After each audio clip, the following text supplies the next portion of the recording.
Paradox. A statement or proposition which, despite sound or apparently sound reasoning from acceptable premises, leads to a conclusion that seems logically unacceptable or self-contradictory. This is the situation a lot of Gen Z and millennials find themselves in when debating whether or not everyone deserves a living wage.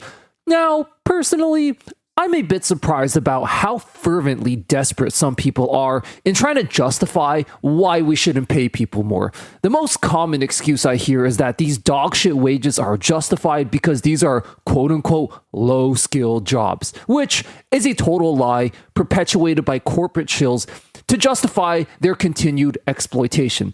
As this post puts it perfectly, every job requires skill. A billionaire CEO would not be able to drive a truck across the country either.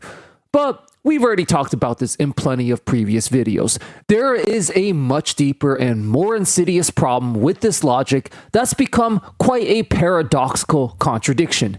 These people are doing necessary jobs for society to function. It is not mathematically possible for everyone in the world to be a doctor, lawyer, engineer, or one of these so-called high-skill jobs. For one, there's a limited amount of these jobs available, and it's just not possible from a statistical standpoint for everyone to have one. And for two, society needs fast food workers, grocery store workers, trash collectors, and the like to function.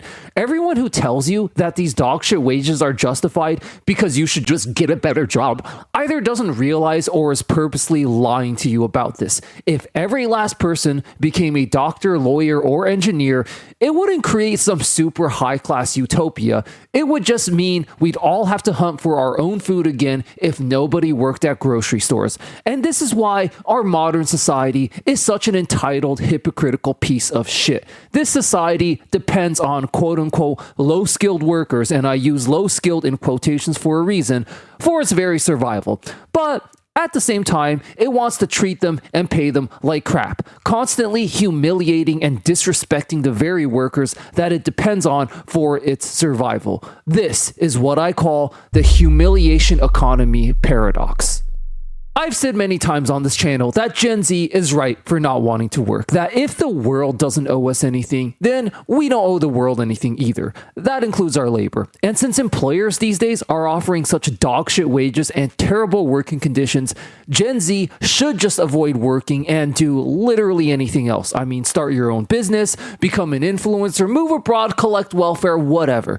Anything is better than working for these corrupt corporations and this hypocritical society at this point. Now, there are two main pushbacks I get in my comment section pretty consistently, and these are number one, just get a better job, and number two, but somebody has to do these jobs for society to keep running.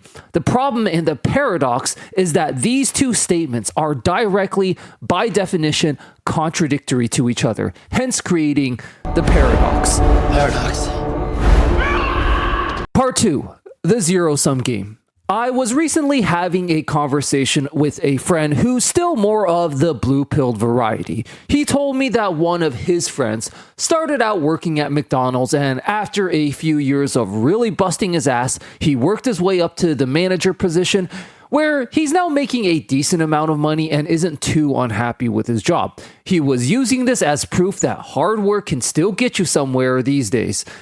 I'm sure you've heard similar stories from your delusional boomer parents all the time as well. Hey, so-and-so worked hard and got a good job in the end. See, it's still possible for you to do it too. What they don't understand is that no, it's actually the exact opposite. If they've already taken that good job, that by definition means that job is no longer available for you. And herein lies the fundamental problem with the just learn a skill or just get a better job argument.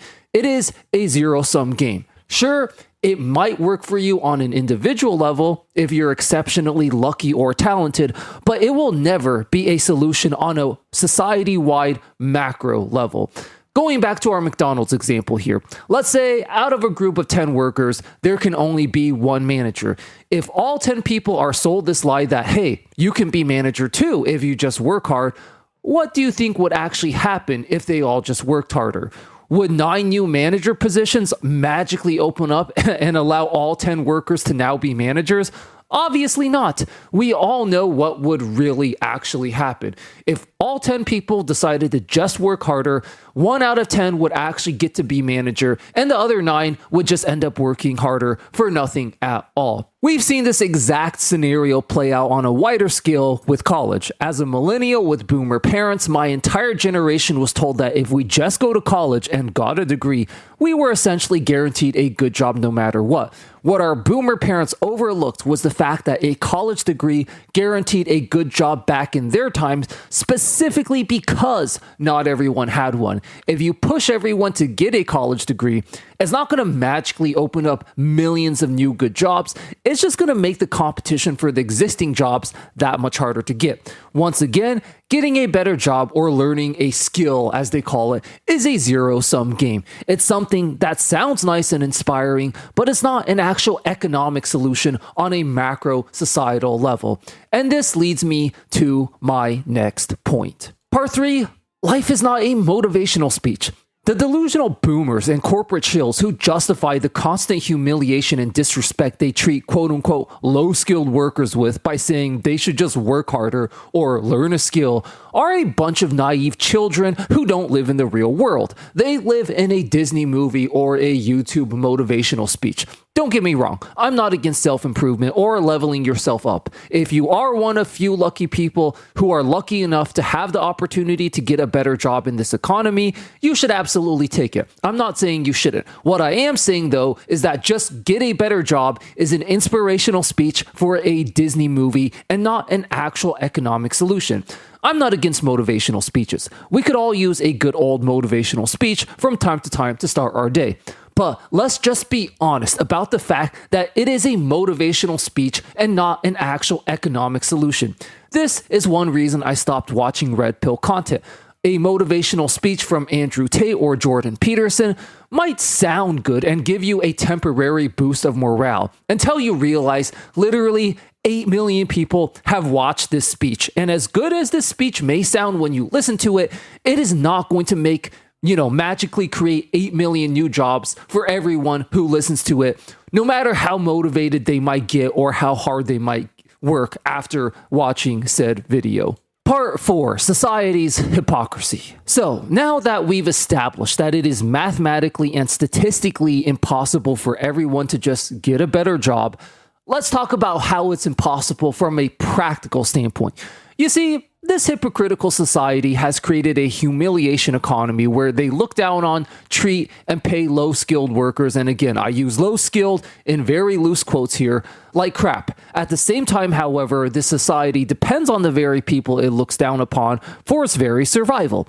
It is not possible for a society to function if no one works at the grocery store. That's just a fact. If that were to happen, then every doctor, lawyer, and engineer, the same guys who look down on these essential workers, would have to hunt for their own food. And at that point, I would really love to see how highly skilled, quote unquote, they truly are. Imagine looking down on and constantly humiliating the very people you depend on for your existence. That is what this hypocritical society is doing.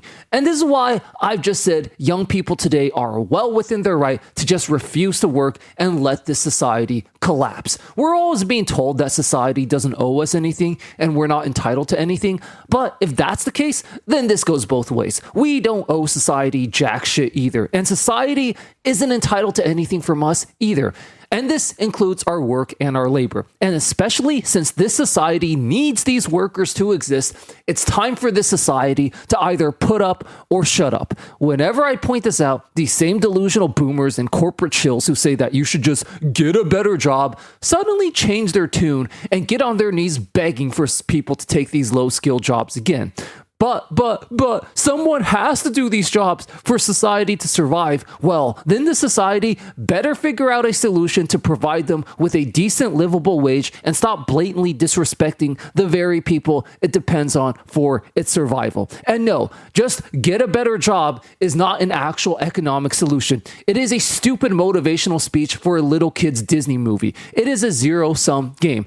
So much of why we're miserable today is because we're constantly being told society doesn't owe us anything and that we're entitled for thinking otherwise. But it's time we flip this on its head and make society live by its own standards and by its own logic. We don't owe this society anything either, including our work and our labor. And this society is an incredibly entitled snowflake for thinking otherwise. Now, we go more in depth about this in this video right here, so check it out. I'll see you there. Thanks for watching.